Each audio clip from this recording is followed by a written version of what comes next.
తల్లులను కూడా మోసం చేసిన చరిత్ర వైసీపీదని ఏపీ మంత్రి నిమ్మల రామానాయుడు అన్నారు.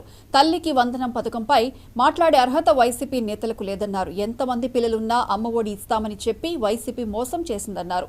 తల్లికి వందనం పథకానికి తాము మంగళం పాడినట్లు తప్పుడు వార్తలు రాస్తున్నారని ఫైర్ అయ్యారు. ఆ పథకం విధి విధానాలపై ఆలోచిస్తున్నామన్న ఆయన ఇచ్చిన మాట ప్రకారం ప్రతి విద్యార్థికి 15,000 రూపాయలు ఇస్తామని వెల్లడించారు. తల్లికి వందనం కార్యక్రమం పండుగలా నిర్వహిస్తామని చెప్పారు. మాట ఇస్తే నిలబెట్టుకునే ప్రభుత్వం తమదని, మాట ఇస్తే మడమ తిప్పే ప్రభుత్వం జగన్దని నిమ్మల రామానాయుడు విమర్శించారు. మేము అధికారంలోకి వచ్చి 30 రోజులు కూడా కాల.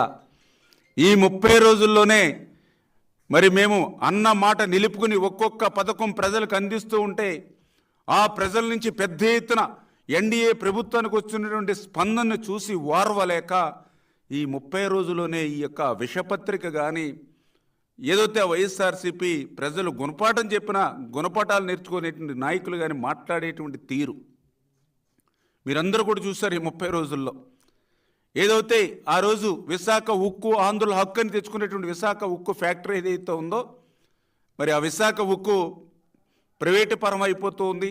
చంద్రబాబు నాయుడు గారు పవన్ కళ్యాణ్ గారు కూడా అంగీకరించారని వక్ర భాష్యాలు చెప్తూ అబద్ధాలు చెప్పారు. అది మొన్న కేంద్ర మంత్రి ప్రకటనతో ఆ వైసీపీది విష ప్రచారం అబద్ధం అని చెప్పి తేలిపోయినటువంటి పరిస్థితి.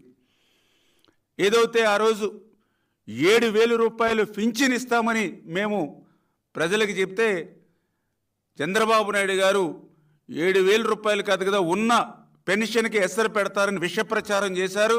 మొన్న జూలై 1వ తేదీన 7,000 రూపాయలు పింఛను అక్షరాల వాళ్ళు మరి పట్టుకెళ్ళి ఇవ్వడంతో అది అబద్ధమని తేలిపోయినటువంటి పరిస్థితి. ఏదైతే ఎన్డీఏ ప్రభుత్వం వస్తే ఇంటింటికి పింఛన్ అందదు, గతంలో మాదిరిగా మళ్ళీ మీరు ఏదైతే సచివాలయ చుట్లు లేదంటే మరి పంచాయతీ ఆఫీసులు చుట్లు తిరగాలని చెప్పి అబద్ధపు ప్రచారం చేశారు.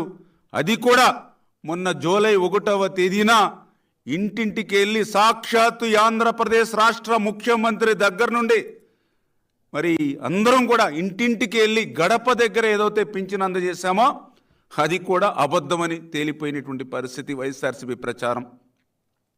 అదేవిధంగా ఏదైతే ఉచిత ఇసుక అమలు కావడం లేదు అక్కడ కూడా మరి 1,200, 1,400 పెట్టి కొనుగోలు చేసి ఇది ఉచిత ఇసుక ఏంటని ఏదైతే మీరు అబద్ధపు ప్రచారం చేశారో ఈవేళ ప్రజలే మేము ఏదైతే ఎగుమతి ఛార్జీలు బాట ఛార్జీలు మాత్రమే పెట్టుకుని ఇసుకను ఉచితంగానే కొనుగోలు చేసుకుంటున్నామో ఉచితంగానే ఇసుకను ఇంటికి తీసుకెళ్తున్నామని ఏదైతే ప్రజలు చెప్తూ ఉన్నారో దానితో అది కూడా మీ విష ప్రచారం అంతా కూడా అబద్ధమని తేలిపోయినటువంటి పరిస్థితి.